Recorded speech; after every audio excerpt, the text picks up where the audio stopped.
Marcelo Alio, activismo ciudadano, confrontación y poder. Octubre de 2019. Quito vivía uno de los momentos más convulsos de su historia reciente. Calles bloqueadas, edificios públicos incendiados, y enfrentamientos que paralizaban la capital. En medio de ese escenario, Marcelo Alio asumió una postura pública en defensa de la ciudad, con una frase que lo colocaría en el centro de uno de los debates más polarizantes de la política. Esto no es protesta social. Es terrorismo disfrazado. En un país marcado por el desgaste de los actores políticos tradicionales, su nombre comenzó a aparecer con frecuencia en conversaciones sobre nuevos liderazgos. Este reportaje recorre su trayectoria pública, sus principales logros y las controversias que han marcado su carrera, así como su papel en algunos de los episodios más tensos de la política ecuatoriana a lo largo de los últimos 20 años. Orígenes y formación. Marcelo Alio nació en Quito el 3 de abril de 1979. Proviene de una familia quiteña con raíces que se remontan a la época colonial y a los procesos independentistas. Es hijo de un respetado médico neurólogo y de una visionaria mujer de empresas. Creció en un entorno marcado por la tradición familiar y la vocación de servicio. Ese legado se reflejó en la Fundación Alio, creada por su familia para la preservación del patrimonio y la cultura.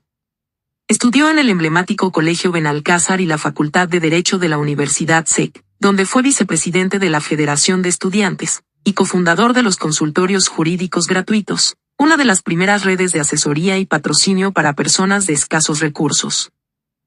Participación ciudadana y primeros pasos en la política. Su incursión política comenzó como secretario general de la Asamblea Permanente de la Juventud, y miembro de la Red de Jóvenes Políticos de la OEA. En 2005, emergió como figura nacional durante la llamada Revuelta de los Forajidos, el levantamiento ciudadano que terminó con la caída del presidente Lucio Gutiérrez. Alio fue uno de los dirigentes del movimiento Alianza Democrática Nacional, agrupación que lideró el derrocamiento del gobierno. Con la sucesión al poder del vicepresidente Alfredo Palacio, Alio fue nombrado intendente general de policía con rango de gobernador en Pichincha. Al frente del Ejecutivo Provincial, lideró operativos contra bandas criminales y redes de contrabando, acciones que lo convirtieron en blanco de 2 atentados, marcando uno de los episodios más delicados de su carrera.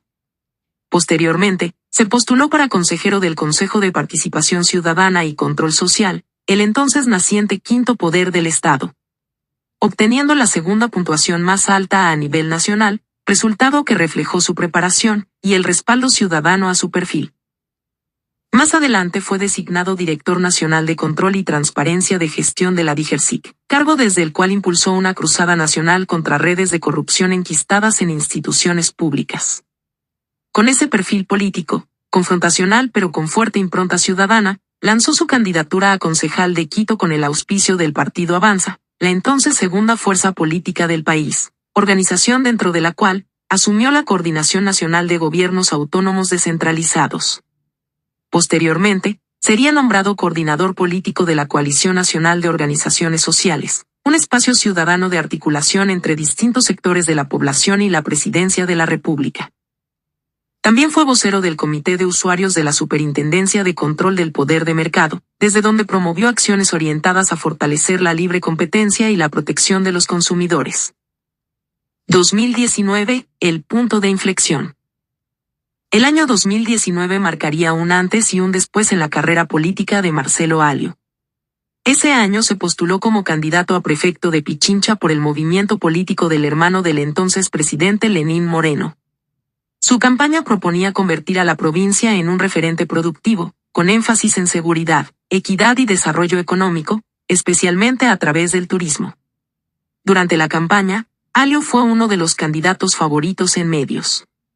Y aunque no obtuvo la prefectura, su candidatura consolidó su presencia pública y fortaleció su base de apoyo, entre ciudadanos desencantados con la política tradicional. Pero meses después, su nombre volvería a ocupar titulares. Durante las protestas de octubre de 2019, Alio presentó acciones legales contra el alcalde de Quito y contra los dirigentes indígenas Leonidas Issa y Jaime Vargas. Los acusó por los hechos de violencia que sacudieron la capital durante las manifestaciones contra el gobierno de Moreno.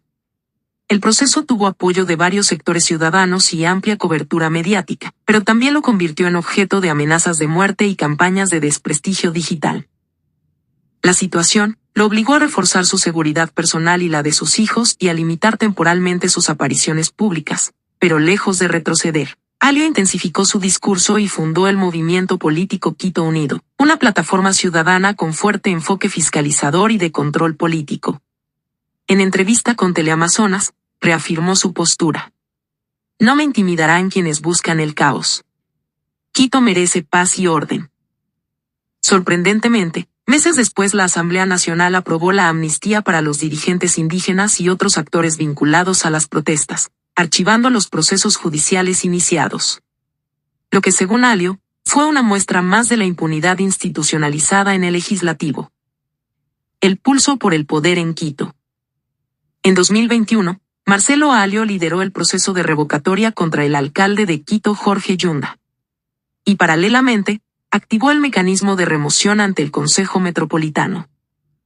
Durante ese proceso, denunció lo que llamó el Pacto de la Troncha, asegurando que existía un acuerdo entre el alcalde, la bancada de la Revolución Ciudadana, y algunos concejales independientes para salvar a Yunda. En la audiencia, calificó a varios de los ediles como cómplices de la impunidad, y describió la sesión como un teatro donde el libreto ya estaba escrito. Ante ese escenario, decidió retirarse del pleno y optar por retomar el proceso de revocatoria. Tras abandonar la audiencia, en rueda de prensa declaró visiblemente molesto. A diferencia de quienes extrañamente, se presentaron a vísperas de la audiencia con una copia de mi denuncia para abrir un proceso paralelo. Yo no me prestaré para ser cómplice de la componenda entre concejales de ningún bando. Que sea la ciudadanía quien decida en las urnas.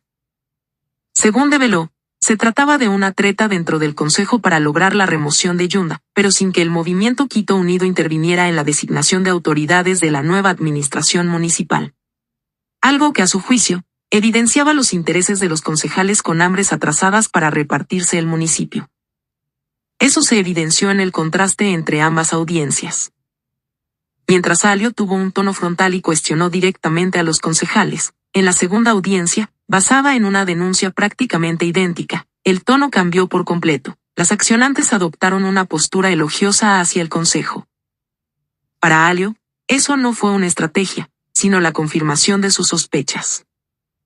Aún así, los días siguientes tuvo que enfrentar críticas de quienes no leyeron más allá de los titulares amarillistas, a los que respondió con dureza. No permitiré que analistas de cafetería, que se creen salvadores de Quito escondidos tras un teclado, sin jamás haberse mojado el poncho ni construido un solo voto propio, pretendan dañar la imagen y el respeto que he ganado a pulso en años de carrera política. Irónicamente, tal como lo advirtió Alio, la administración del alcalde subrogante Santiago Guarderas tampoco estuvo exenta de escándalos por hechos de corrupción que involucraron precisamente a los concejales que antes habían tratado de dañar la imagen de Alio. Distinciones y reconocimientos. A lo largo de su carrera, Alio también ha recibido diversos reconocimientos en los ámbitos político, jurídico y social.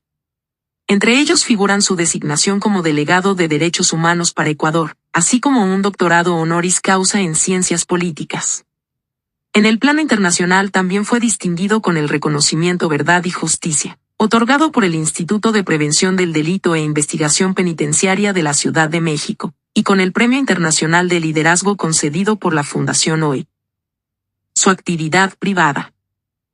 En el ámbito privado, ejerce como consultor y negociador estratégico para compañías nacionales y extranjeras, y actualmente se desempeña como vicepresidente jurídico de una conocida corporación.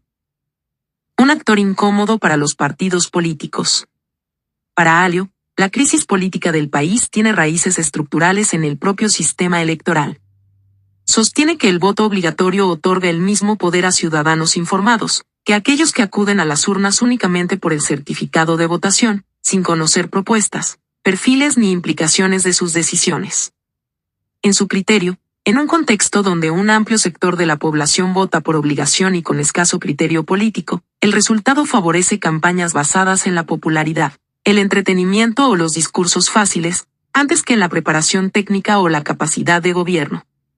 Lo que según sostiene, explica por qué muchas veces se imponen candidatos con mayor popularidad que preparación. Alio también cuestiona lo que denomina el efecto arrastre, con el que grandes estructuras partidarias jalan candidatos sin trayectoria, preparación ni representatividad propia. A esto se suma otro problema que considera central: el financiamiento privado de campañas electorales. Según afirma, ese modelo genera un círculo de dependencia entre candidatos y grupos económicos, en el que los aportes de campaña son compensados posteriormente con contratos públicos y prebendas.